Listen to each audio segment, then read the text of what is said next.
So I heard someone on here said they love my stories. Do you have any more? Well, hell, yes, I do. So here's a couple stories, if you're interested, of my life. So, working at the Waltham Watch Factory, this is years ago. Been doing this for 20-something years. Jeez, it had to be at least 18, 20 years ago. Bottom of the watch factory, there's a crawl space. Probably about this deep, which I wouldn't do it now. It's insane.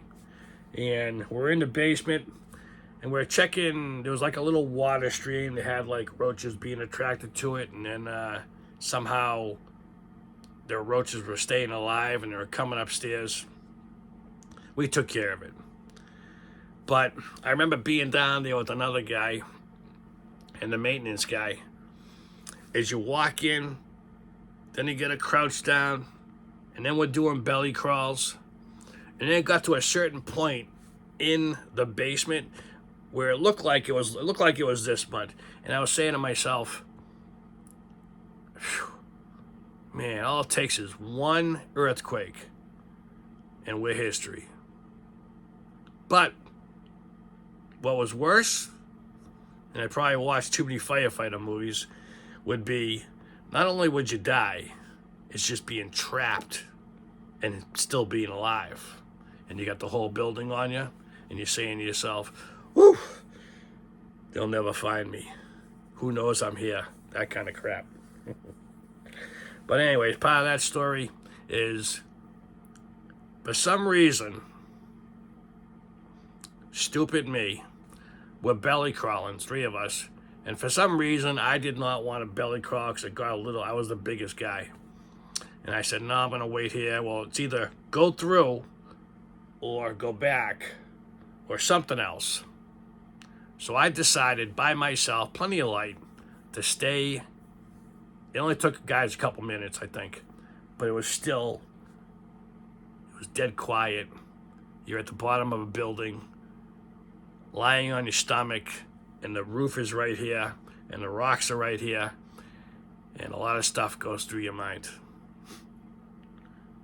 And you say, please God, there's a cheeseburger out there with my name on it. Let me come out and safely and have lunch. You know, I gotta put some fun spin on everything. I don't know if I really said that, but I'm thinking it now. So everything came out okay there. We took care of it, and they redesigned the whole building, and it's not like that anymore, thank God. Because at my age, in my 50s, I would just look at that and go, no, just fire me right now because I'm not going there. I was more crazy when I was younger. So, the other one, couple stories here. I don't know if I told you this one. When a house gets torn down or bought, I forget what they call it, but you got to go and kill the mice that's in there. So you got to go put out some boxes. This was in Belmont, Mass.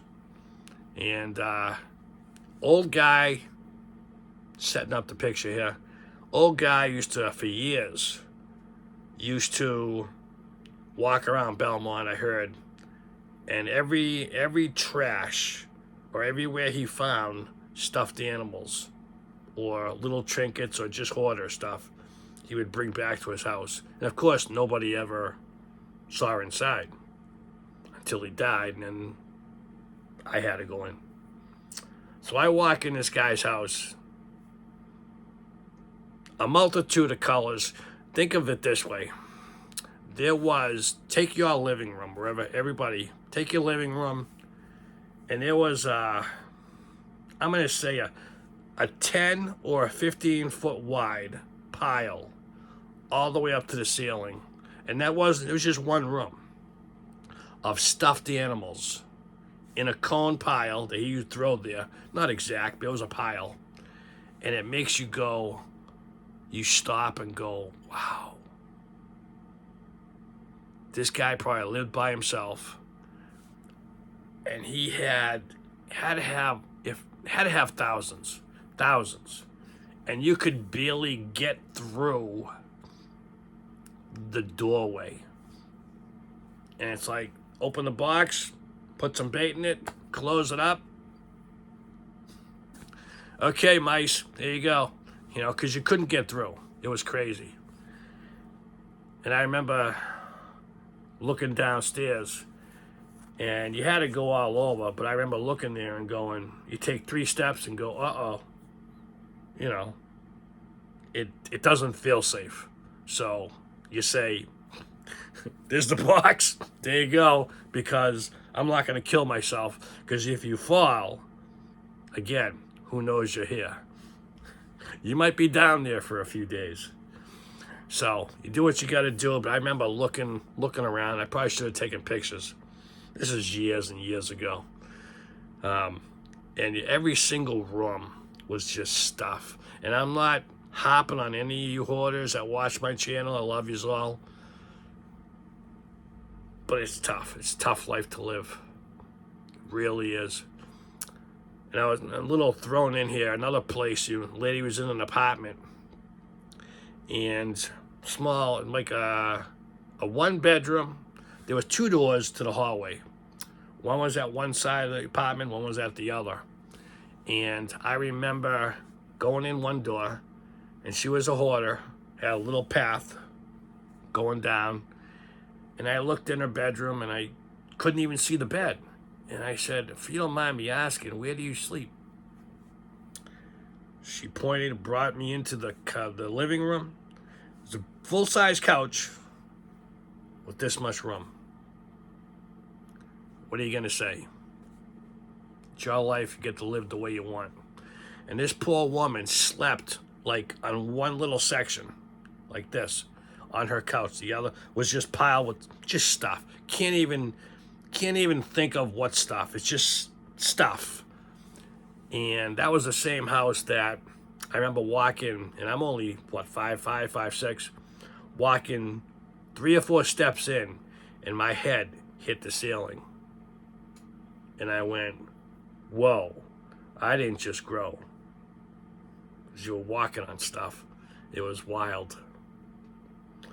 And I remember saying, how do I get to the other side of the room, the living room? She brought me outside to the hall. We had to go outside in the hall to the other door to get to the other side, the apartment. Again, that's fine. You get to live the way you want to live. I think I was doing mice there. I don't know. But some of the stuff I see is pretty amazing. And you see a lot of stuff. That's for sure. That's just some of the stories, people. I got plenty. If you like this, there's more coming. Thanks for watching.